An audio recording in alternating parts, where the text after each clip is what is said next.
বাংলাদেশের কোনো নাম নাই যে আমার সোনার বাংলা। এই বাংলা তো কলিকাতা বাংলা। আমাদের এই সোনার বাংলাদেশের কথা বোঝান নাই কবি।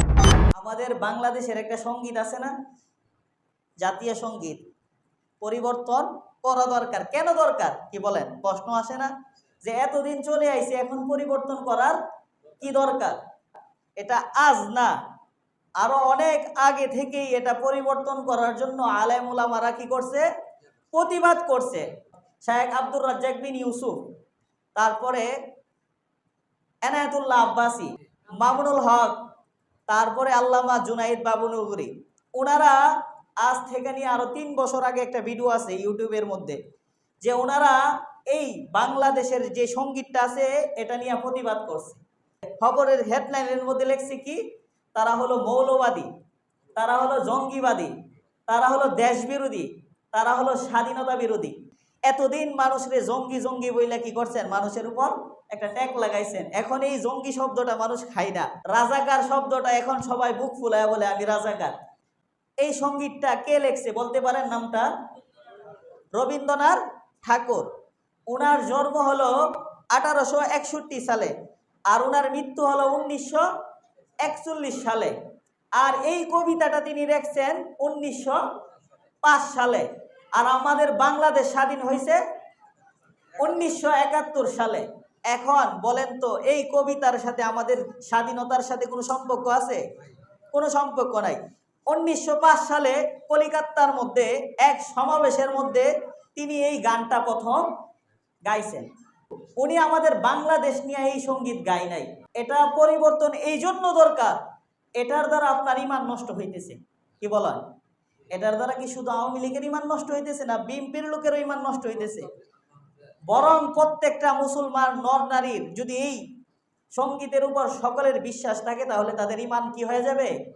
নষ্ট হয়ে যাবে। যেমন আমাদের এই সঙ্গীতটা হলো গুলালু মার্কা একটা সঙ্গীত। কিভাবে? যে প্রথম অংশ কি, আমার সোনার বাংলা আমি তোমায় ভালোবাসি, এতটুকু কথা ঠিক আছে। ঠিক আছে, আমার সোনার বাংলারে আপনি সোনার বাংলা না রূপার বাংলা বলেন, হীরার বাংলা বলেন, কোনো সমস্যা নাই। ভালোবাসি কথাও কি আছে, ঠিক আছে। তারপরে কি, চিরদিন তোমার আকাশ তোমার বাতাস, ও মা আমার প্রাণে বাজাই বাসি। চিরদিন কার আকাশ? আল্লাহর আকাশ। চিরদিন তোমার বাতাস, কার বাতাস? আল্লাহর বাতাস। রবীন্দ্রনাথ ঠাকুর ও মা দ্বারা কারে উদ্দেশ্য? ও মা দ্বারা কালিমারে উদ্দেশ্য। অর্থাৎ তারা সব জায়গায় মা, গরুরেও বলে কি মা। আসমান জমিনের মালিককে আল্লাহ তাআলা কোরআনের অসংখ্য আয়াতে আল্লাহ তাআলা আসমান জমিনের কথা বলেন। আল্লাহ বলেন, লাহু মা ফিস সামাওয়াতি ওয়া মা ফিল আরদ, আলহামদুলিল্লাহি খালাকাস সামাওয়াতি ওয়াল আরদ, আলহামদুলিল্লাহি লাহু মুলকুস সামাওয়াতি ওয়াল আরদ, আলহামদুলিল্লাহি ফাতিরিস সামাওয়াতি ওয়াল আরদ। এইভাবে আল্লাহ তাআলা অসংখ্য আয়াতের মধ্যে বলেন যে আমি আল্লাহ তাআলা আসমান জমিনের মালিক। এখন আমাদের ছোট ছোট বাচ্চারা, এরা তো বুঝে না। কি বলেন? এরা বুঝে? এরারে শিক্ষকরা যা বলে এরা তাই বলে। একটা সময় আমিও স্কুলে পড়ছি। স্কুলের মধ্যে আগে একটা নিয়ম ছিল, 6 জনে দাঁড়ায় এই কবিতাটা কি করতো? পাঠ করা হইতো। সবাই একসাথে দাঁড়ায় থাকতো লাইন দইরা, আর 5-6 জনে দাঁড়ায় কি করতো? পড়তো। তো এমন ভাবে ওই সময় তো এই জিনিসটা আমার মাথা তো কি করতো না, ঢুকে নাই। আমার ভিতরে ধর্মীয় জ্ঞান ছিল না। এখন বুঝেন যে এই কথাটা যদি আপনি নিয়ে চিন্তা করেন, এটা কি ইমানের সাথে যায় কিনা? কিন্তু এই কবিতাটারে আমরা কি করি? সাপোর্ট করতেছি, করতেছি না? প্রতিবাদ করতেছি, কেউ কেউ প্রতিবাদ করতেছি না। প্রতিবাদের ভাষা বুঝবে তারা, এই ভাষাই বুঝতো না। তারা হিন্দু কি মুসলমান কি, এগুলি তো তাদের কোনো যায় আসে না। কি বলেন?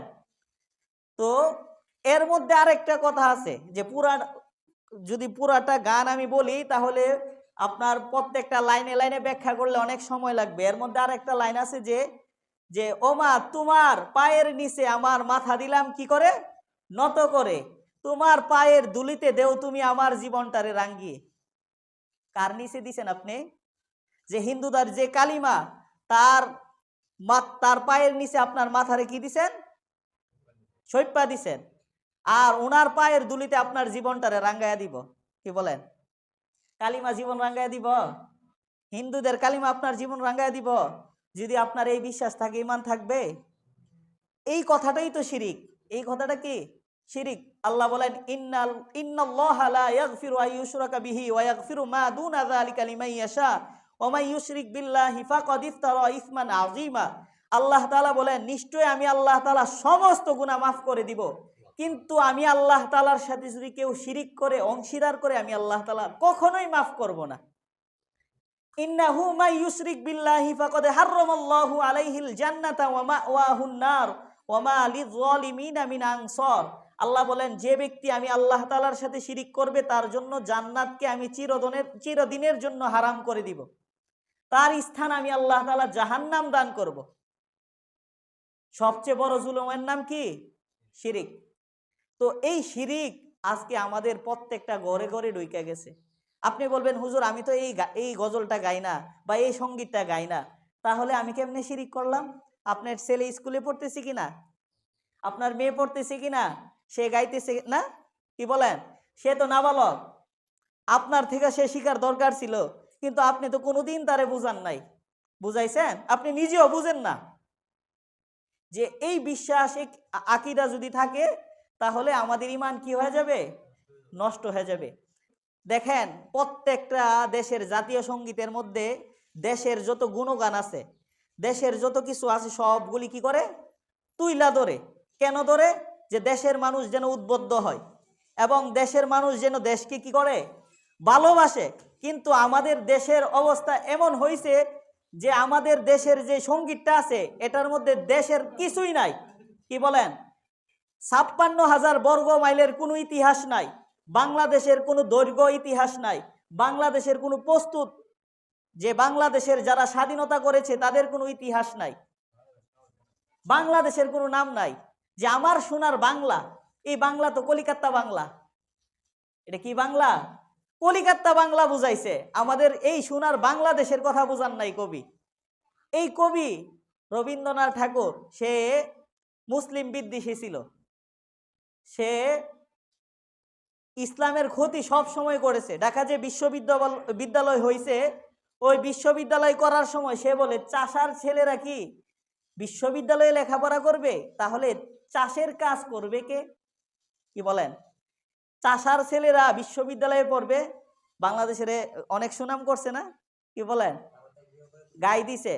তো সে সব সময় বাংলাদেশ বিরোধী ছিল, অথচ তার এই সঙ্গীতটারে আমাদের দেশের জাতীয় সঙ্গীত বানায় নিছে।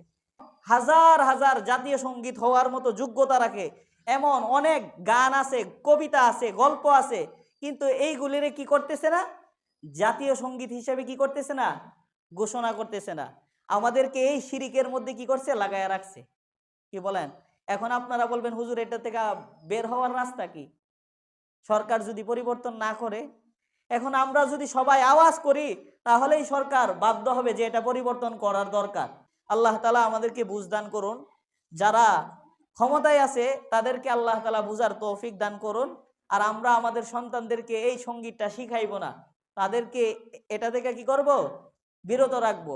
স্কুলের কমিটি আছেন, অনেকে আছেন না এরকম, যে তাদেরকে বুঝাইবেন আগে যে এটার দ্বারা মানুষের ঈমান নষ্ট হইতেছে। আপনি আস্তে আস্তে বুঝান, দেখবেন একটা সময় তারাও বুঝবে যে এটার মধ্যে বাংলাদেশের কোনো দেশপ্রেম হইতেই পারে না। আপনি পুরাটা পড়েন, আমার কথা যদি বিশ্বাস না হয় পুরাটা পড়বেন, পুরাটা নিয়ে একটু গবেষণা করবেন, দেখবেন এটার মধ্যে দেশের প্রেমের কি আছে কিনা। তো আল্লাহ তাআলা আমাদের সবাইকে বুঝদান করুন। ওয়া আখিরু দাওয়ানা আলহামদুলিল্লাহি রাব্বিল আলামিন।